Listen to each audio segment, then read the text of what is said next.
He's dead. 2 weeks now. The news struck Dust Creek at high noon, Texas sun beating down like fire upon the dusty street. Naomi Carter staggered, her worn valise slipping from her hand, red dust rising to stain the hem of her wrinkled cotton dress. The black woman who had traveled more than 1,000 miles from Georgia in search of a home found only a grave where her promised future was meant to be. Laughter cracked the air, sharp and merciless. Eyes turned her into sport. A bride, with no groom. The dry chorus lashed her back like whips. Naomi clutched her valise, sweat beading on her brow, eyes lost and hollow. And just then, the saloon doors burst open. A lone cowboy stepped out, hand resting lightly on the butt of his gun, pale eyes fixed on Naomi, not with contempt, but as though truly seeing her. Yet in this land, would that look stand as her shield, or mark the beginning of a debt more dangerous than death? In the year 1876, Dust Creek, a small town straddling the parched Texas land, breathed red dust with every gust of summer wind. The stagecoach rattled to a halt, its iron wheels grinding against the uneven earth as though dragging the weight of 100 weary miles. When the wheels ceased their turning, Naomi Carter lifted her hand to steady the frayed cloth valise that had carried her all the way from Georgia. Her calloused fingers trembled, not from cold, but from the knowing that this very moment, this step down, would alter her life forever. The driver grumbled, casting her a careless glance before nudging with his elbow for her to disembark. Naomi lowered the brim of her straw hat, smoothed the creased beige cotton dress that had borne the cramped days of travel, and drew in a deep breath. Then she set her foot upon the ground of Dust Creek. At once she felt the eyes. They were not warm. They were not welcoming. They were eyes that probed, eyes that doubted, eyes heavy with judgment. A black woman, alone, stepping down from a stagecoach into a western town where the fields burned under the sun and the wooden storefronts still smelled of horse manure. "Mail-order wife, that one?" A gravelly voice rang from the saloon porch. Laughter followed, brittle as dry grass crackling underfoot. Naomi bit down hard upon her lip. A boy of 10 darted across the street, pointing, his voice shrill as he shouted, "Mail-order bride! Mail-order bride!" The whole of the main street became a theater, and she, stranger, woman, black, was made spectacle for every watching eye. Naomi drew in a steady breath and straightened her back. She had borne such looks before in Georgia, where whitewashed houses hid the endless toil of those who shared her color. But there, at least, she had known the roads home, had memories to hold. Here all was strange, and every glance seemed to strip her bare. She clutched the valise tighter, the last remnant of a life gone by. Inside were only a few garments, her mother's worn Bible, and a letter of promise. Words of marriage written by Henry Walker, a man she had never met. Words that spoke with kindness, with hope. Words that had convinced her the West might yet offer a beginning. Naomi swallowed hard, wrenching her eyes away from the crowd. "This will be a new start," she whispered to herself, like a prayer she dared not stop repeating. But the whispers around her did not soften. Imagine it, leaving Georgia to marry a Walker. A colored woman in Dust Creek? Let's see how long she lasts. The words struck her ears, each syllable a thorn. Naomi gave no reply. She gripped the handle of her valise and forced her worn shoes to move forward without falter. The sun beat down, searing the road. The clang of hammer on iron rang from the smithy. Horses whinnied from nearby stables. Life in the town carried on. Yet at the center of it, Naomi knew she was the nail that held every gaze. She remembered the day she left Georgia, a shabby boarding room, her hands shaking as she folded what little she owned. The tarnished mirror had shown a face younger than its years, but carved with fatigue. She had told herself then that distance could change her life, that if only one man would receive her, she could begin again. Now, before these smirking faces, Naomi understood. The first step into any new life was always the harshest, but turning back was no longer an option. Behind her, the stagecoach rattled away, leaving her alone upon the dusty street. Naomi lifted her chin. Fear still pressed heavy upon her chest, yet in her dark eyes flickered a spark of resolve. Georgia is past, she thought. Here is where I begin anew, whether they wish it or not. A hot wind whipped the grimy saloon curtain, carrying the stench of tobacco and cheap whiskey. Naomi blinked against the sweat tracing her temple. She turned her steps toward the street's end, where the wooden sign read Walker's General Store, the place she believed Henry Walker waited.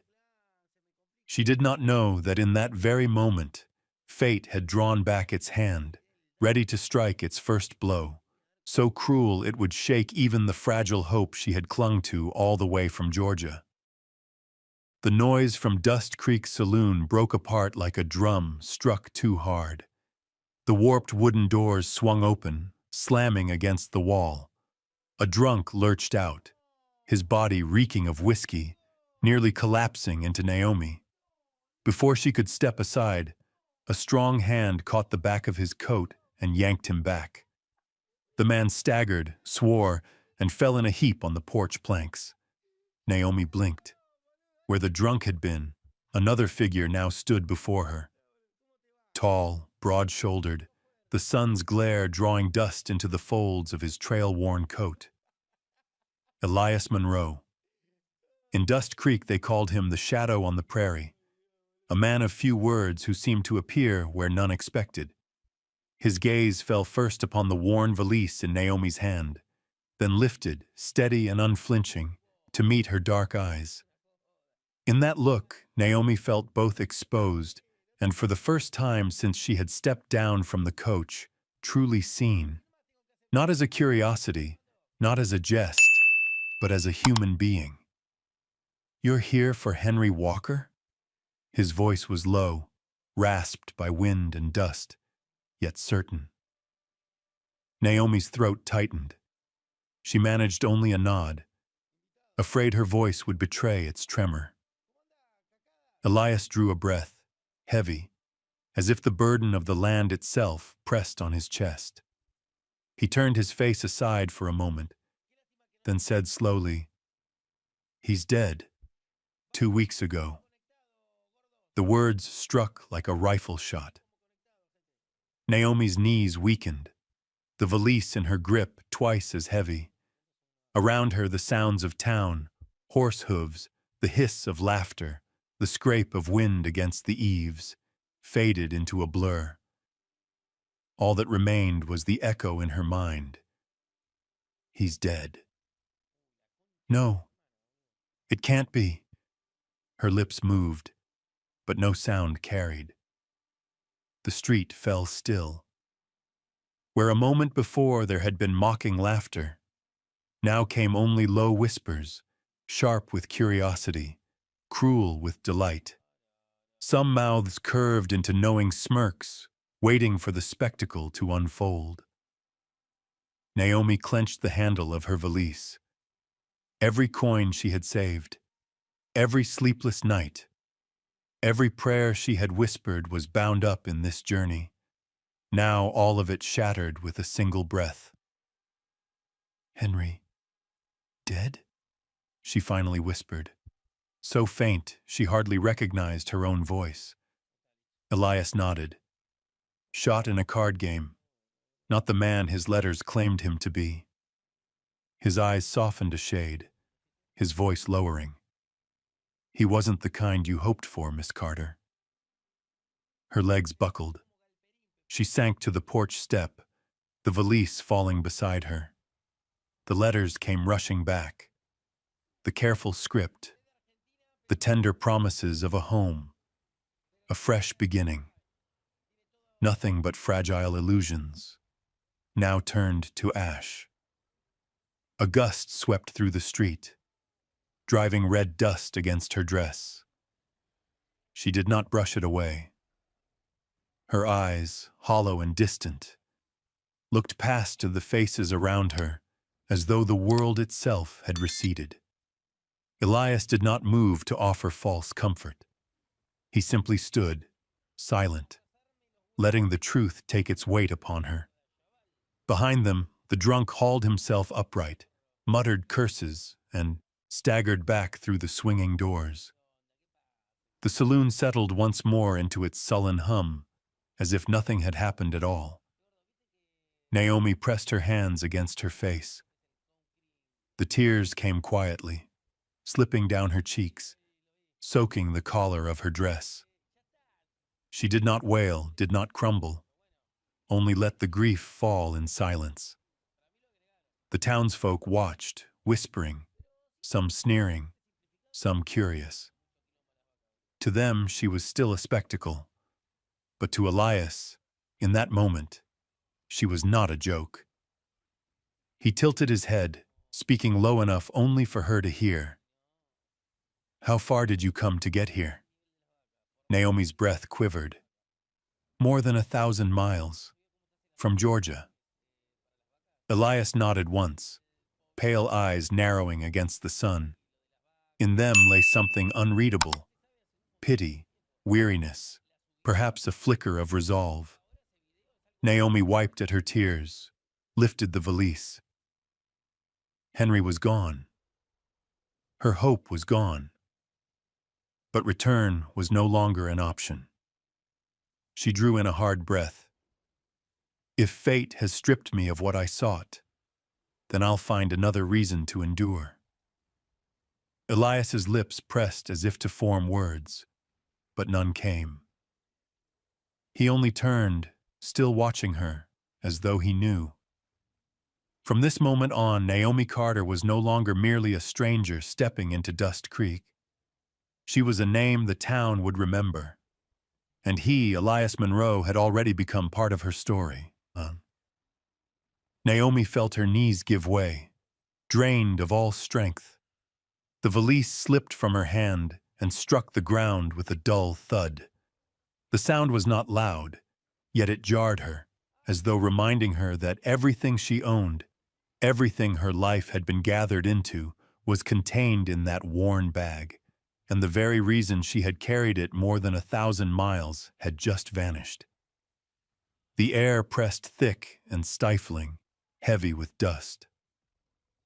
From the saloon porch came the clatter of cards, the ring of glasses, the laughter of men, but to Naomi they seemed muffled, distant, warped behind a curtain.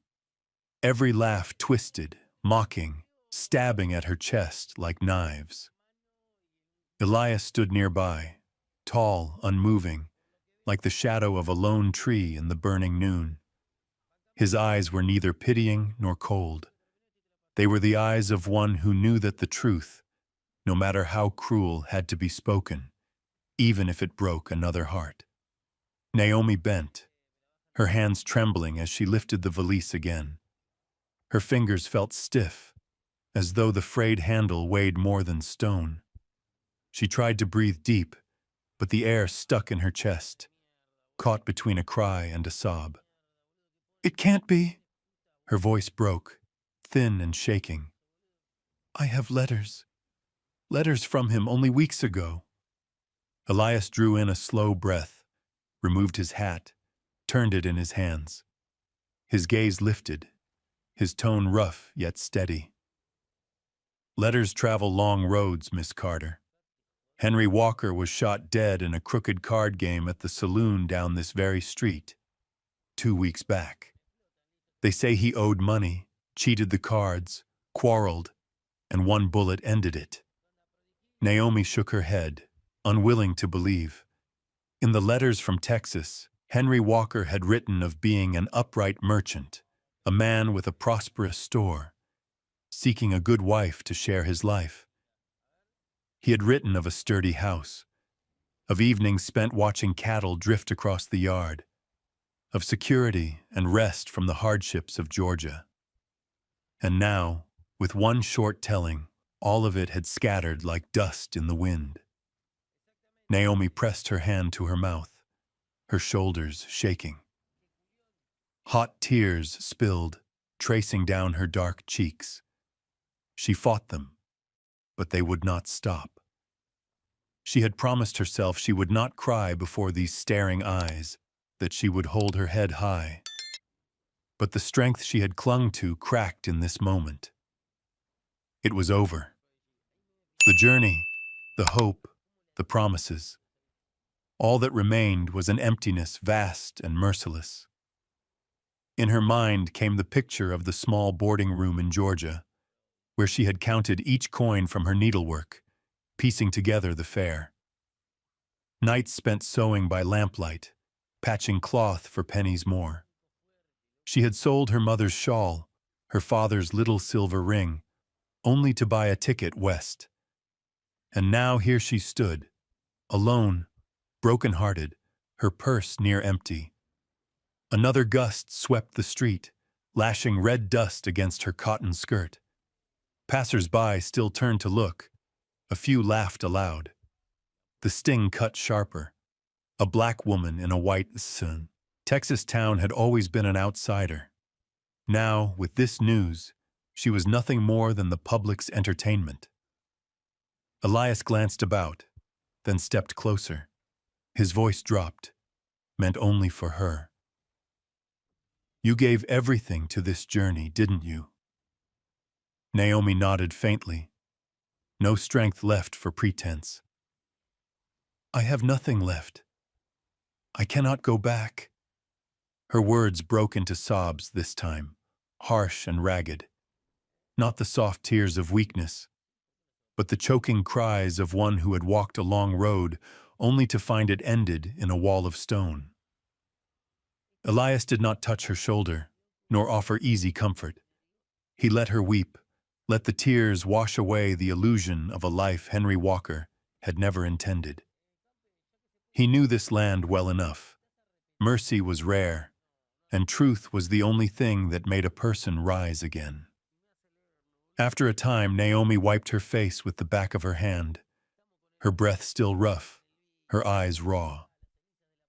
She forced her voice steady. "So it was all lies?" In his letters he wrote of being an honest tradesman. Elias narrowed his eyes, the corner of his mouth bending into a sorrowful curve. Not mockery, but the recognition of a truth he had seen too often.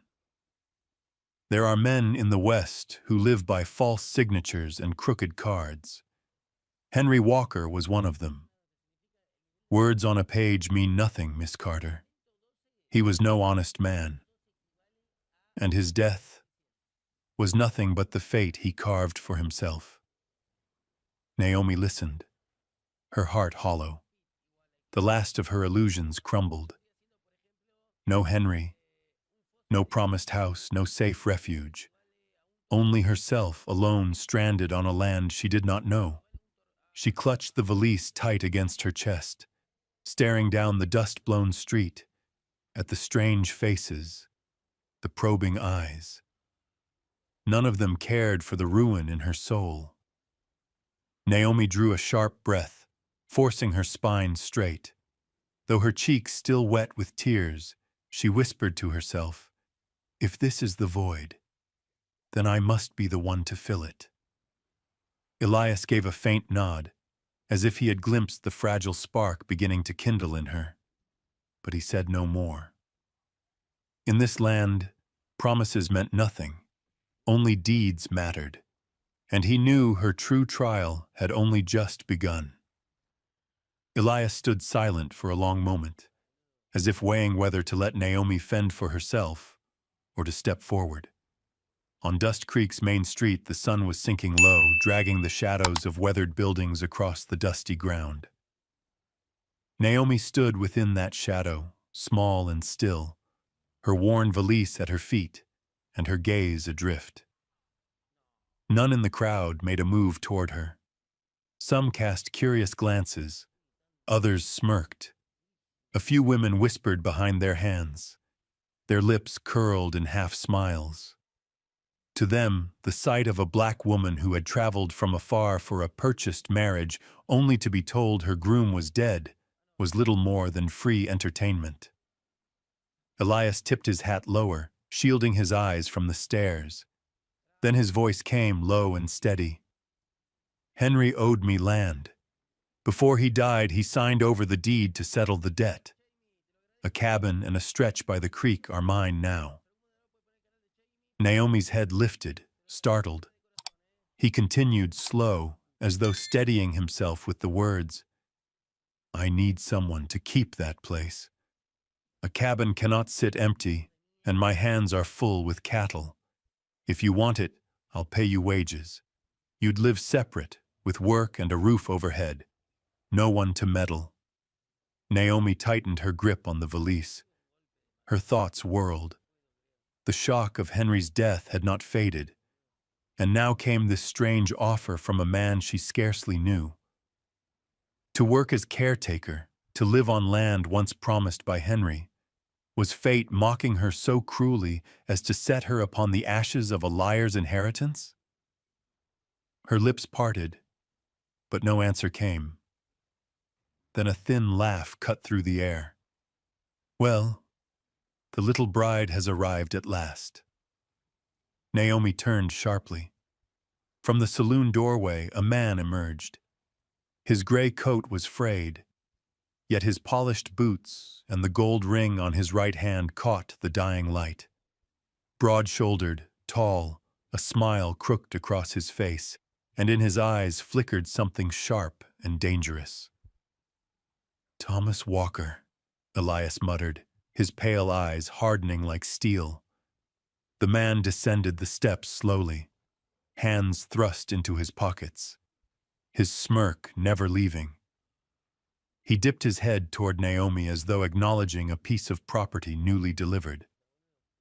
"My brother Henry paid for you. Everyone here knows it. And now he's dead. By simple right. Everything of his, including you, falls to me." The words landed heavy as stone. Naomi froze. Heat surged to her face, her ears rang. Around her, the street broke into ripples of laughter, whispers swelling like a rising tide.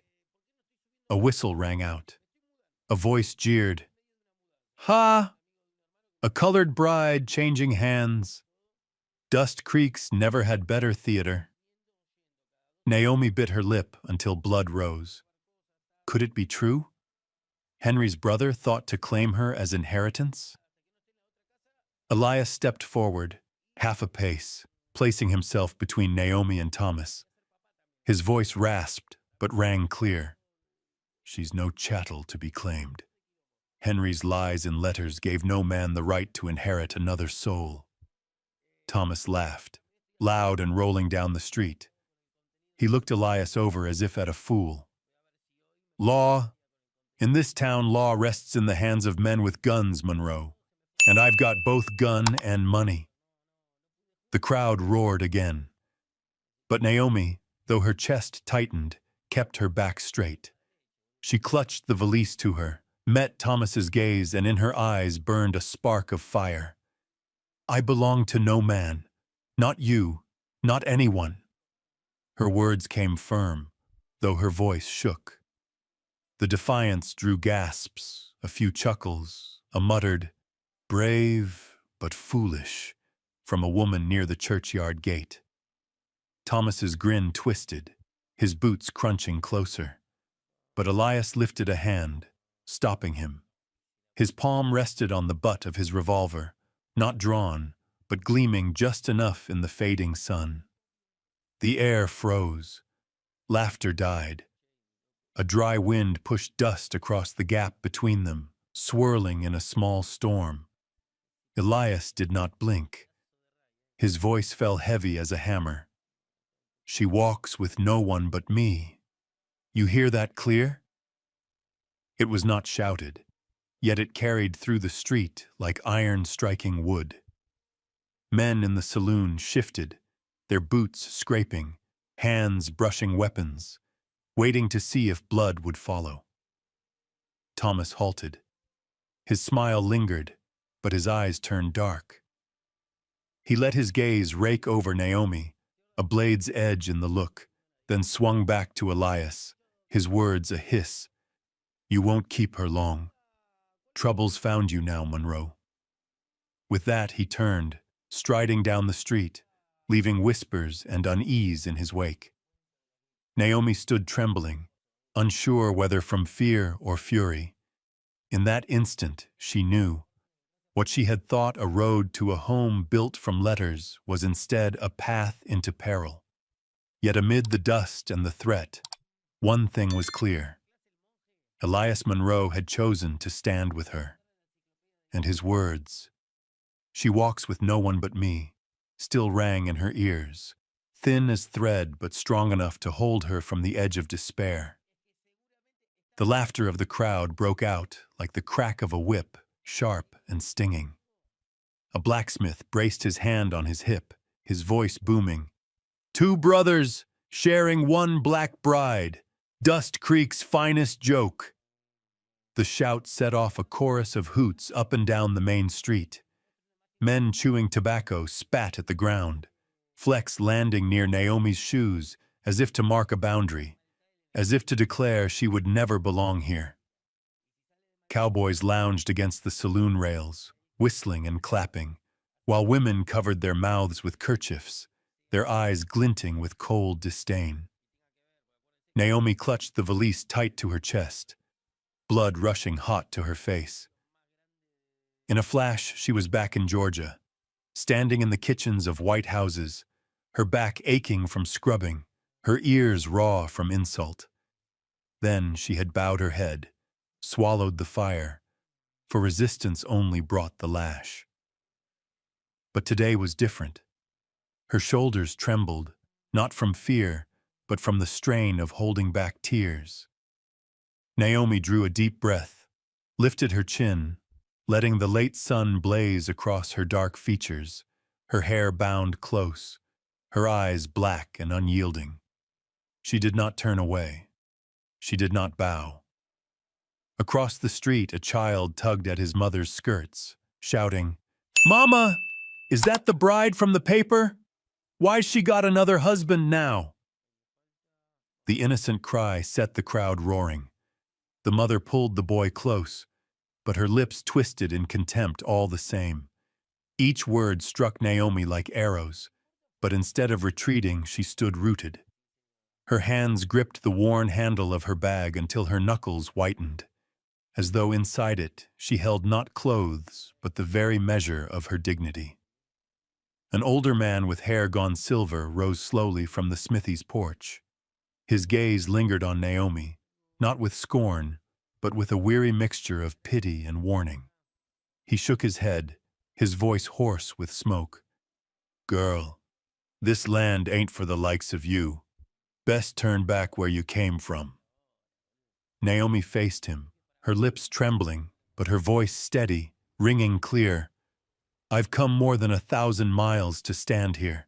I have no road back, and I need no one to tell me where I may live." For a moment, the street fell quiet. Then the jeers rose again, laughter, spitting, curses muttered low. Yet something in the straightness of her back and the fire in her eyes kept a few from meeting her gaze. On the saloon porch, Thomas Walker folded his arms, smirking. His words slipped out low, meant for ears near him, but loud enough to spread. "Hold your head high, girl. Soon enough you'll learn no one here stands with you." Elias Monroe remained at Naomi's side, silent as stone, pale eyes sharp with warning. He did not silence the mob, nor trade words with Thomas. He only shifted, placing his broad frame fully before her, blocking the weight of every stare. Naomi felt it. In that moment, with the whole town making sport of her, Elias's quiet presence was a shield. No man touched her, not by word, nor by hand, so long as he stood there. A wind swept from the fields, spinning dust into the air. From far off, the church bell tolled, its iron peal cutting the tension in two. Naomi told herself, "They will not see me break. If I fall now, every mile I walked to reach this place will have been wasted." She smoothed the folds of her beige cotton dress, lifted her chin higher, and fixed her eyes down the sun-drenched street where the evening light poured red and blinding. In that instant, Naomi knew she might not be welcome, but she was here, and her presence could not be denied. From a shaded corner, an old peddler woman murmured, her voice low but clear enough for Naomi to hear, "This girl, stronger than they reckon." Naomi turned, catching the woman's gaze for a fleeting heartbeat. For the first time since stepping off the coach, she met eyes that carried no contempt, no mockery, only the faintest glimmer of recognition. And that flicker was enough to steady her. The mockery swelled on, but Naomi no longer heard each word. They blurred into wind, into dust, into the distant pounding of hooves.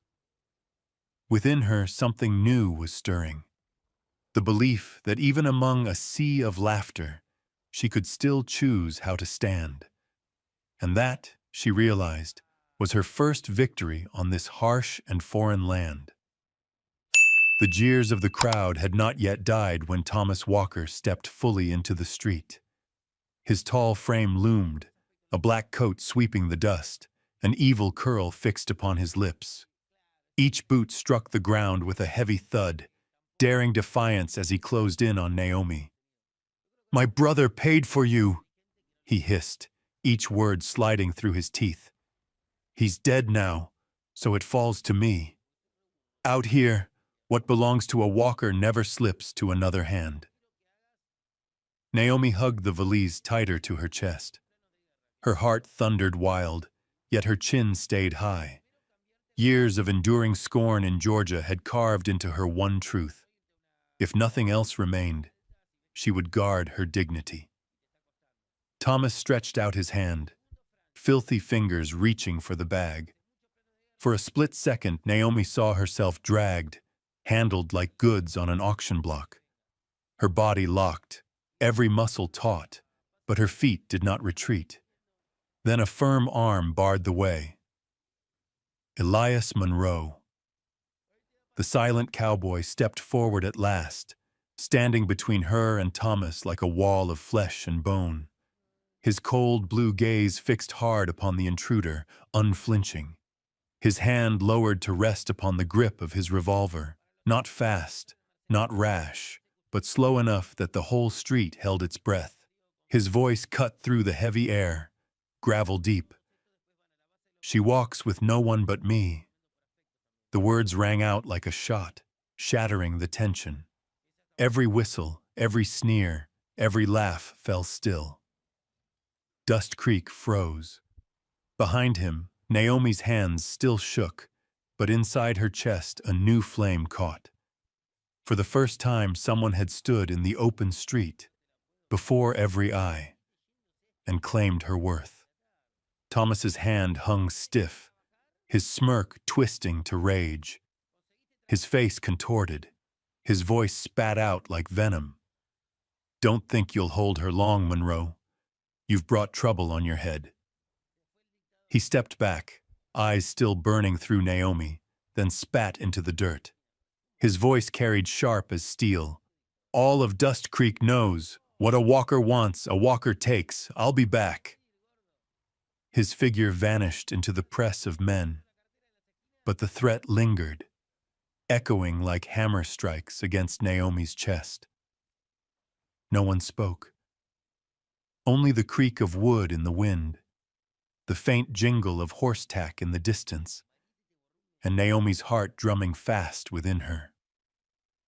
Elias remained, tall, unyielding, his body shielding her from the weight of every stare. His hand slid away from the revolver, but his head tilted slightly, checking her. In his eyes, she caught something more than a gunman's vigilance. She saw resolve, a vow unspoken that she would never again be bartered like stock. The crowd, disappointed at the lack of gunfire, drifted off in murmurs. Cowboys shrugged.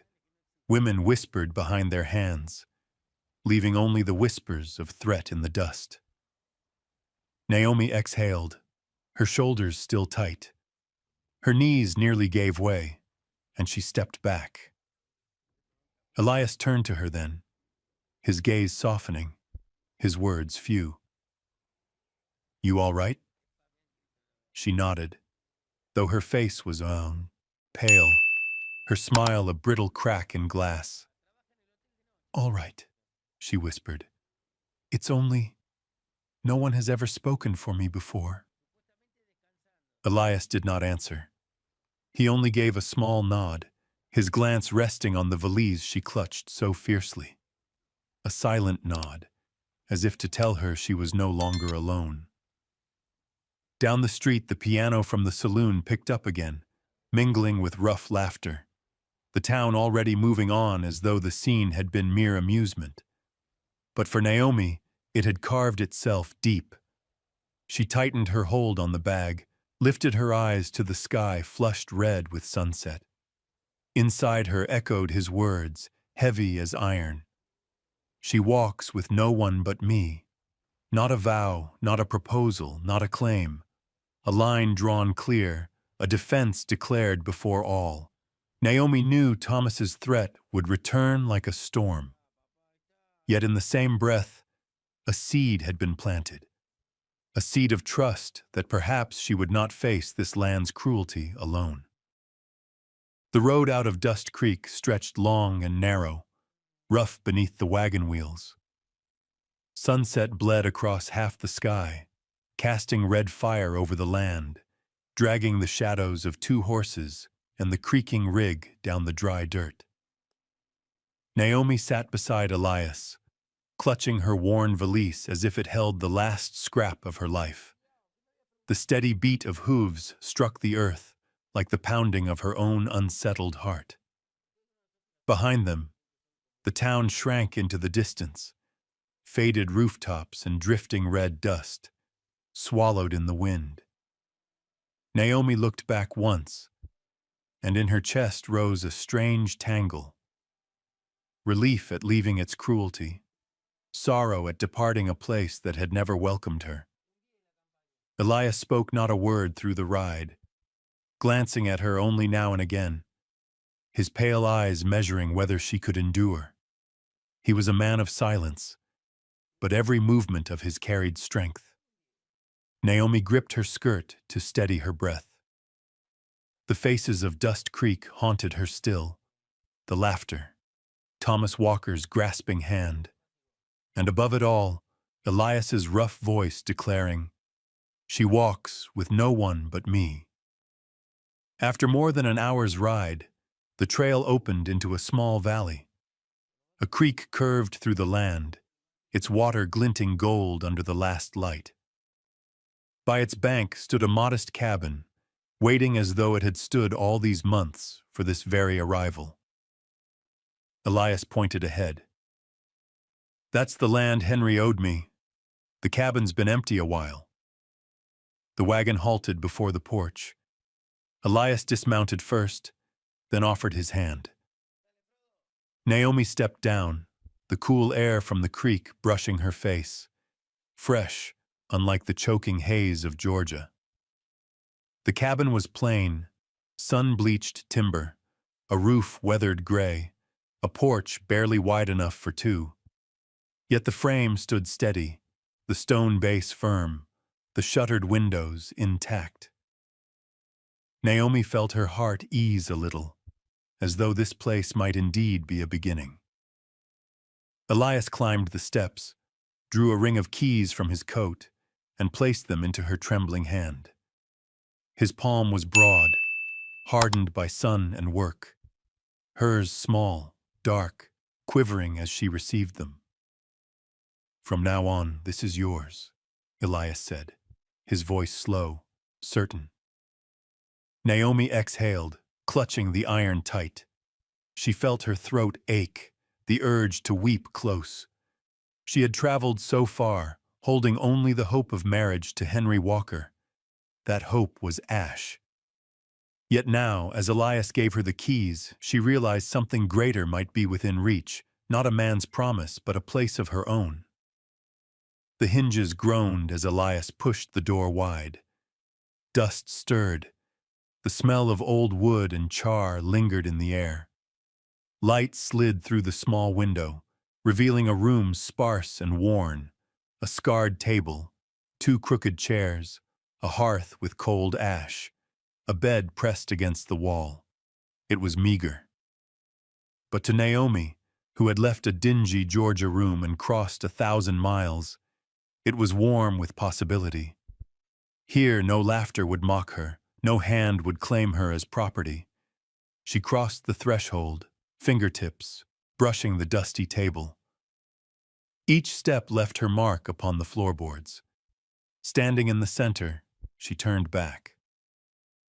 Elias lingered in the doorway, his tall frame cut against the fading sky. "You truly mean to give this to me?" she asked softly. He nodded.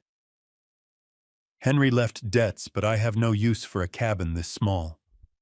My ranch is wide enough, my stock plenty. You need shelter. I need the place kept. Call it square. No one owing anyone." Naomi pressed the key in her palm, her vision blurring. Kindness was rare in her life, rarer still from strangers. Yet Elias's words bore no claim, no false charm, only truth.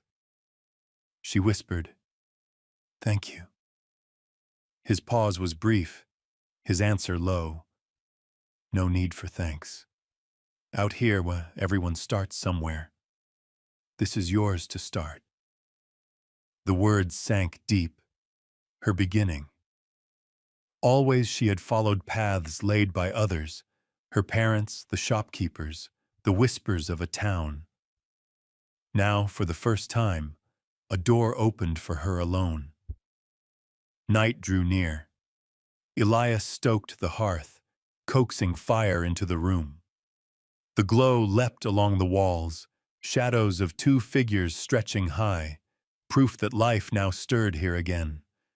Naomi unpacked her few belongings, simple dresses, her mother's tattered Bible, the shawl she had carried from childhood. She set them upon the table, and at once the bare room felt touched by her presence. Elias adjusted the sagging door. "I'll ride back to the ranch. Tomorrow I'll send supplies. The cabin's sound, close to water. If anything comes, light the lamp on the porch. I'll see it." He drew his hat low, turned for his horse. Naomi followed, standing in the doorway. The night breeze lifted her skirt, and she watched his silhouette bind the reins, framed against the violet dusk. "Elias," she called, testing herself in speaking his name. He turned. Naomi's lips pressed, then parted. "Thank you for not letting them take me as if I were nothing." His eyes flickered, half pity, half respect. He gave a slow nod, mounted. "Good night, Naomi." His figure slipped into the dark. Naomi lingered long before shutting the door. Inside, the fire burned. Shadows swayed on the timbered walls, whispering that she was not entirely alone. That night, she sat by the hearth, listening to the wind through the seams, the murmur of the creek beyond. She drew her breath steady, pushing the fear down. Her hand slid over the old table, and there, beneath dust and silence, she was about to find something that would change everything. Night fell swiftly over the valley. Darkness crept down with the sound of wind slipping through the cracks of timber, whispering like voices that would not cease. Naomi sat close by the hearth, her hands stretched toward the flame for warmth, though her shoulders still quivered. It was not the chill of the Texas night alone, but the weight of a day that had shattered her bearings. The firelight leapt against the walls, painting the grain of aged wood, the scars carved deep by years. In that small room, the crackle of burning logs was the only sound filling the silence. Naomi held her knees close, eyes fixed upon the shifting glow, searching for calm. She thought of Elias, the tall frame of him as he rode away, leaving only his brief words behind. For the first time in years, she had felt seen as more than a shadow. Yet even that kindness could not fill the hollow left inside her. Henry Walker was dead, and she teetered on the edge of a void. The cabin seemed to breathe with her. Every object wore its own stillness. The scarred table, the limping chairs, the narrow bed, and there, half open, the drawer of the table, darkness within hinting at something hidden. Naomi hesitated, then rose, each step creaking the boards. Her pulse quickened as she tugged the drawer. Dust lifted in a small cloud. Inside lay scraps, a broken quill, a half-scribbled note, and a pale envelope unsealed. Her fingers shook as she drew it out. In the corner of the paper was handwriting she knew. Tidy, deliberate. The very script she had read and reread across months. Henry Walker's. She sank back into the chair, the envelope upon the table, the firelight casting her shadow tall across the wall. Her lips pressed thin, torn between slamming the drawer shut and never knowing, or opening it and facing a truth she feared. The hunger for certainty won. She slid the paper free. The words spread across the page, cold and clear. Mr. Perkins, I write to confirm our arrangement. The girl from Georgia, Naomi Carter, will arrive within weeks. As agreed, I will collect her dowry upon her arrival. What becomes of her afterward is no concern of mine. Once I secure the money, I will soon sell off the cabin, closing my debt. Do not worry. Women like her are easily led. A few sweet letters are all it takes. Henry Walker. Naomi went still. The page trembled in her hands, the flame etching each word deeper.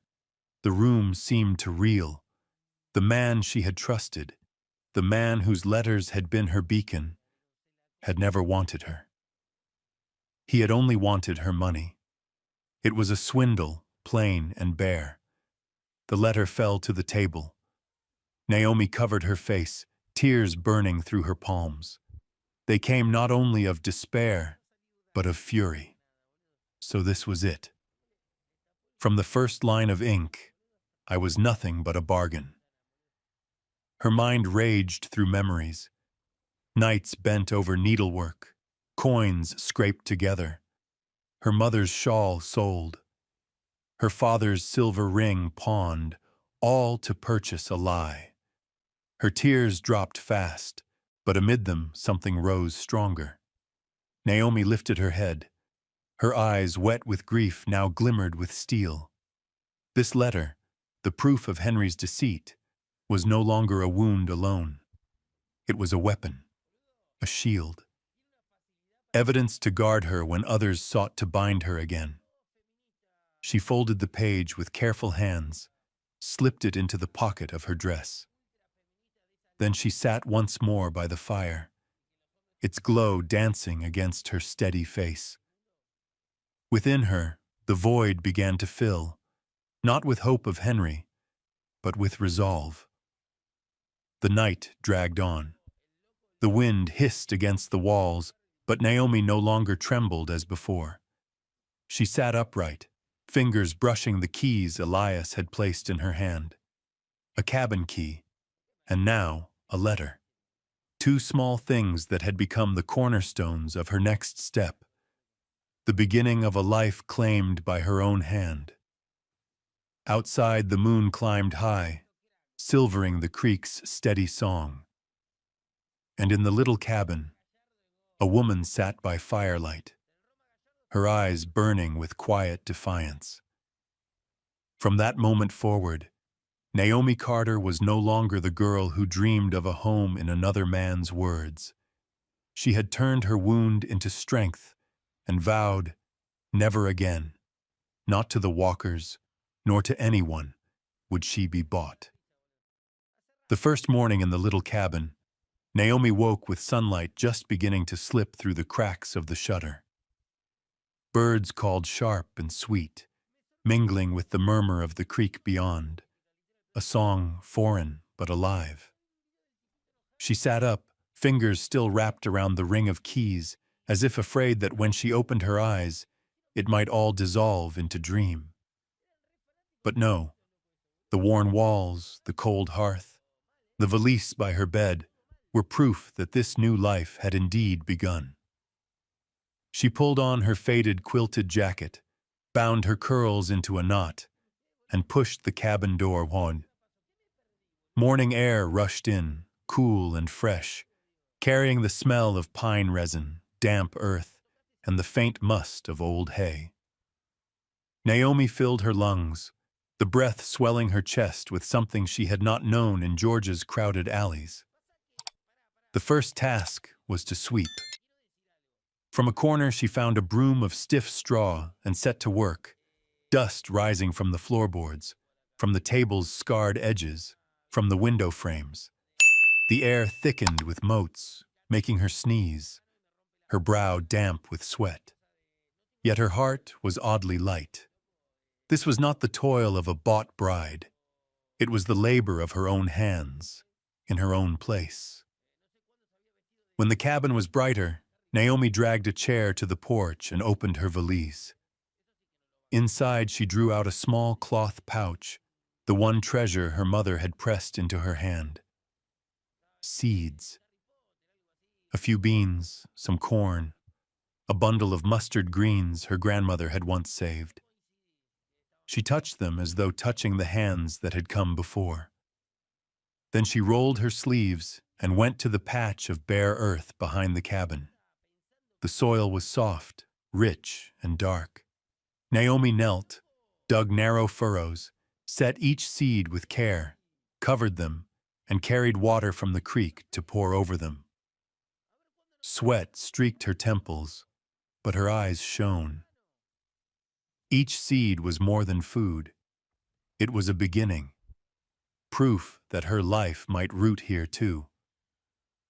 By noon, as Naomi was clearing the yard, Martha arrived, Hank's wife, sturdy, sun-browned, with eyes that held warmth. She carried a basket of eggs and loaves. "These hens need tending," Martha said, nodding toward the sagging coop. "Elias told me you'd be here. Best you learn. Not hard, just patience." Naomi flushed, shy. In Georgia, she had known only needle and thread, never chickens. But Martha guided her, how to scatter grain, how to change straw, how to tell young eggs from old. Naomi fumbled at first, the hens clucking and scattering. Martha laughed gently. "We all start clumsy. You'll find your way." Through the afternoon, Naomi worked, her arms sore, her skirt dusty. But when the hens finally settled to peck grain in peace, she felt something stir in her chest. This, she thought, was the first fruit of her labor. Yet kindness did not follow her everywhere. Toward evening, Naomi walked with Martha into town for salt and lamp oil, and once again, the whispers followed. "There she is, the colored girl Henry bought. Now living off Elias, no better than stock." Naomi heard every word. Heat flushed her face, Her heart stung sharp, but she did not bow. She gripped the basket in her hands, lifted her spine straight, and walked on. Martha touched her arm lightly, a quiet show of solidarity. Back at the cabin, Naomi lit the lamp. The room, now swept clean, felt less hollow. She ate bread and boiled egg, then sat by the window watching the moon climb. For the first time in many days, she did not feel herself only a cast-off soul. The next morning, while Naomi watered the rose she had planted, Elias came, leading a small brown mare, gentle-eyed, reins loose in his hand. Naomi stared. "This horse?" He nodded, holding the rope toward her. "Yours. Out here, everyone must learn to stand on their own. You'll need more than hope to go far. A horse will give you that." Naomi reached to stroke its mane, her heart swelling. The animal snorted softly, pressing its head into her palm. Elias's gaze was steady, quiet but warm. "You'll need time to learn, but you will." Naomi looked from the mare to the garden, then back to the cabin. For the first time since setting foot in Dust Creek, her lips curved into a smile.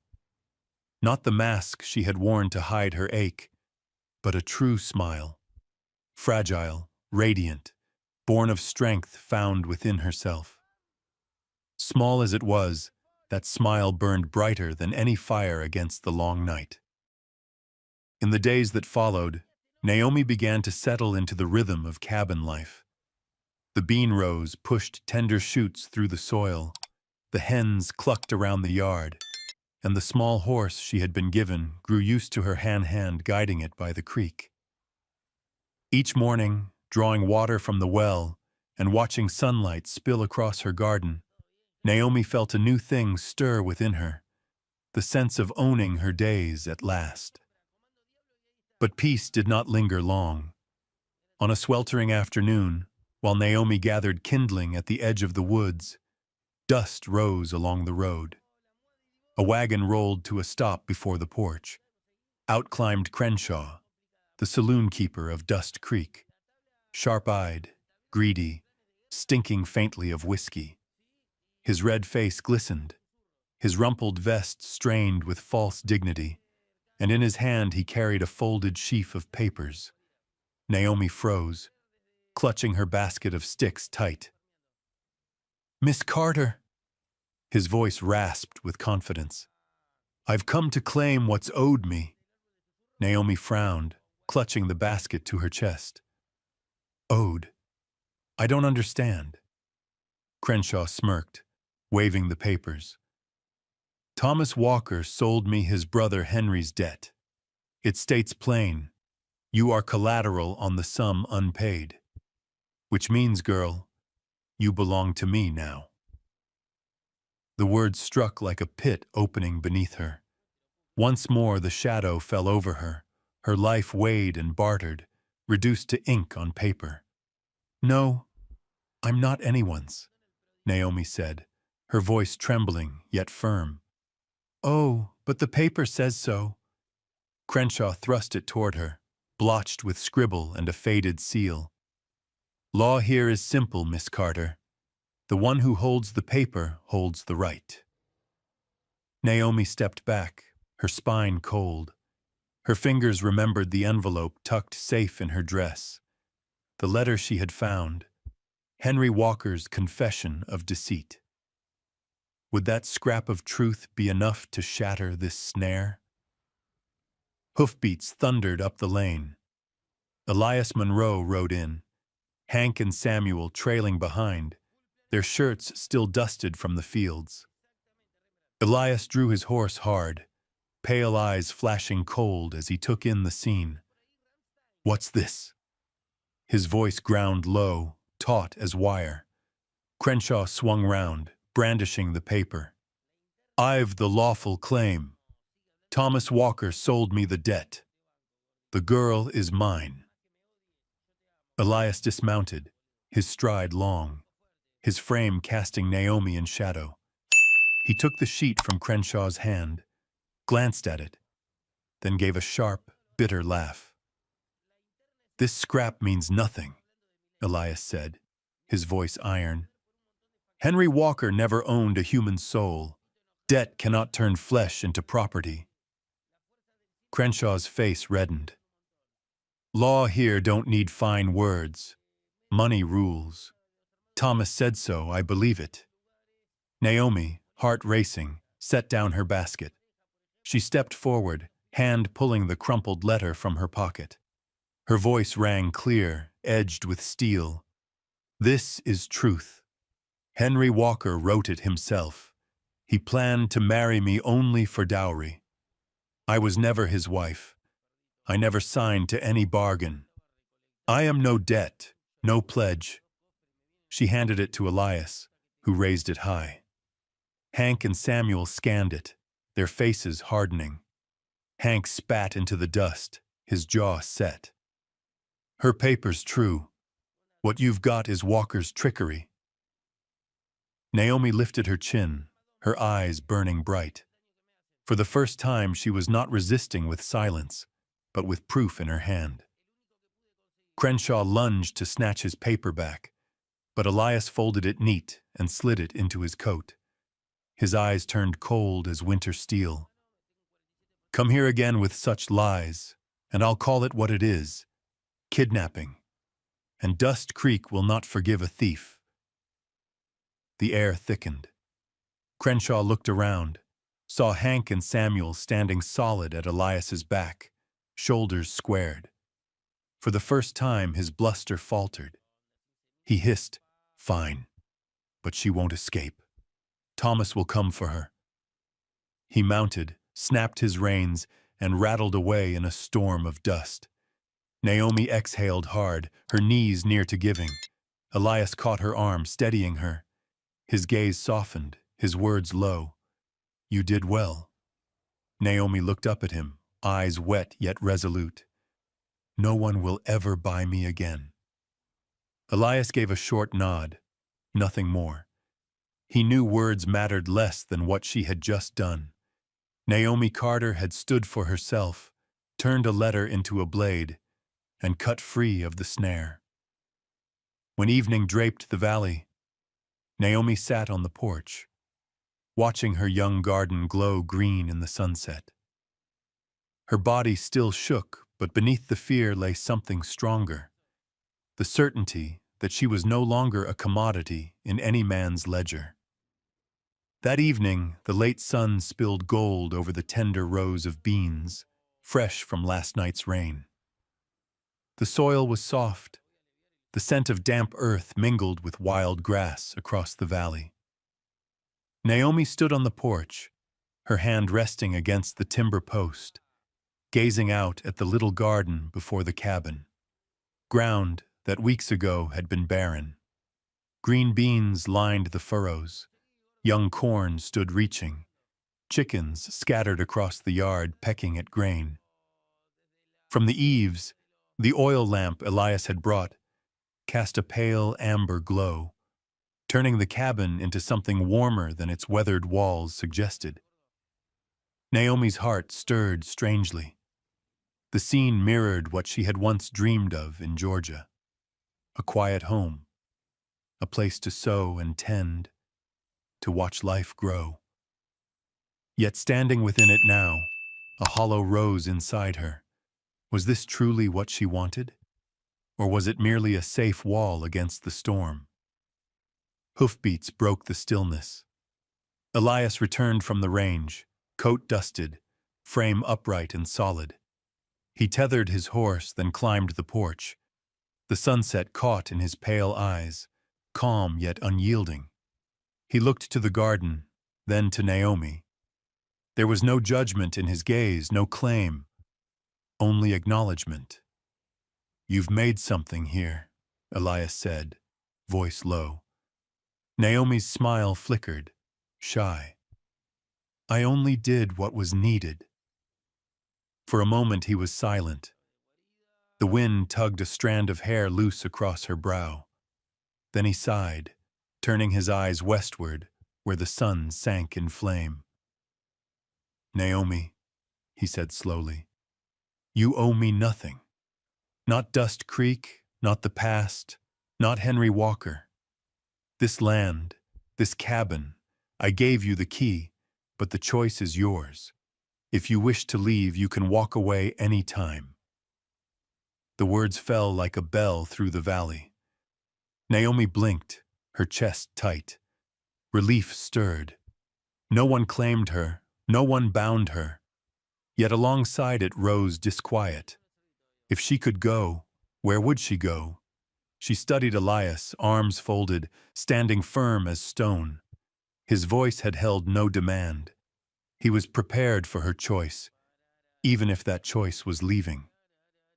Naomi lowered her gaze to her hands, hands that had once trembled as Thomas Walker tried to seize her valise, hands bloodied by seed and soil, hands that clutched Henry's letter of betrayal. Now they bore new calluses, new steadiness. Was safety enough? The question echoed inside her. Safety was this cabin, this garden, the hens, Elias's figure returning each dusk.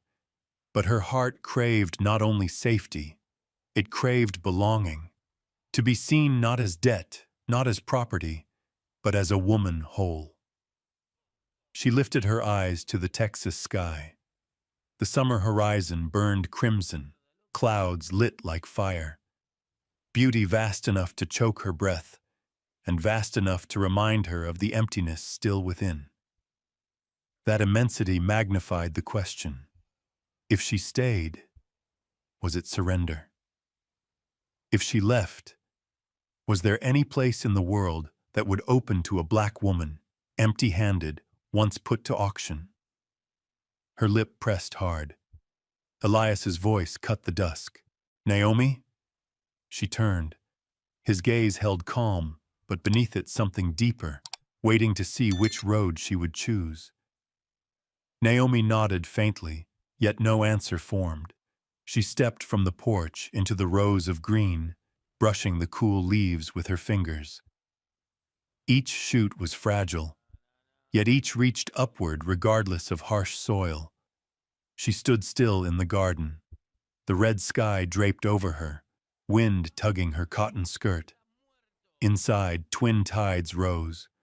Gratitude for safety, hunger for more than safety, for a sky wide enough to live as herself. Closing her eyes, she whispered to her mother across the distance, "Should I move on or should I rest here?" There was no reply. Only the hens clucking, the creek running, the wind whistling through the trees. Naomi opened her eyes, drew a long breath. And in that moment she knew. The answer could not come from her mother, from Elias, from any other soul. It could only come from her own heart. And her heart was still searching. Sunset swallowed the distant hills.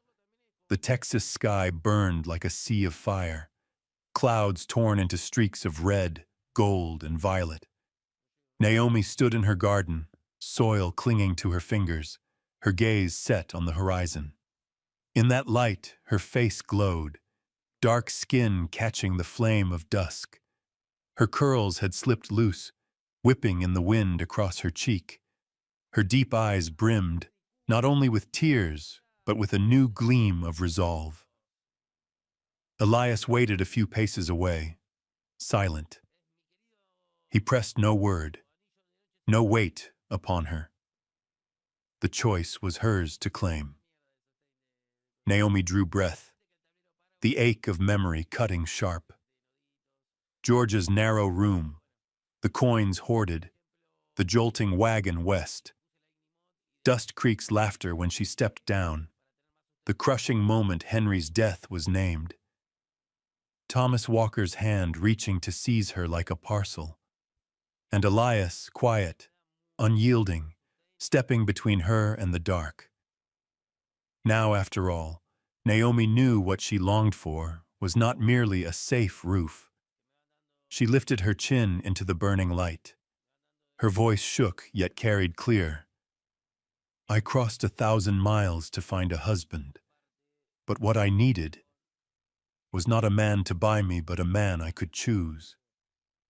The words rang out, cutting through the coming night. Not plea, not challenge. Truth, plain and strong. Elias's brow rose, and then, rare, a smile broke across his weathered face. Not triumph, not pity, but the quiet pride of a man witnessing a woman take back her life. He stepped forward, laid a rough hand upon her shoulder. His eyes promised nothing but recognition of her choice. Naomi bowed her head, not in surrender, but in freedom. The weight of years slipped from her shoulders. Travelers passing along the valley road glimpsed them. Whispers stirred, but the looks held not only scorn. There was something else now. Curiosity, caution, perhaps even respect. Soon Dust Creek spoke not of the mail-order bride or Walker's property, but of a woman who had written her own fate. Naomi cared little for gossip. Her hands were full, with planting seed, learning to ride her mare, patching the leaking eaves. Every task was answer enough. She had chosen to stay, not for debt, not for bondage, but because she willed it. That night the oil lamp shone from the cabin, warm across the garden rows. Elias sat on the porch in silence, as always. Naomi watered the last bed, set her pail aside, and joined him. No words were needed. The creek whispered, the crickets sang, and the weight of presence was enough. Naomi lifted her gaze to the star-pricked sky and smiled. Not the smile of masking pain, but the smile of one who had been bartered and belittled, yet found her freedom in choosing. Dust Creek would talk still. Thomas Walker would plot again. But Naomi no longer feared. With Elias not as master, but as companion, she was ready for any storm. Her story spread through the town like a testament that on the harsh frontier there were women who did more than survive. They stood and claimed their own lives. And so Naomi Carter's name lingered in Dust Creek, no longer as a commodity, but as a woman who answered the world with her own heart. When her story closes, perhaps each of us feels that quiet echo, reminded that what remains after storms is not wealth, but the choice to live free.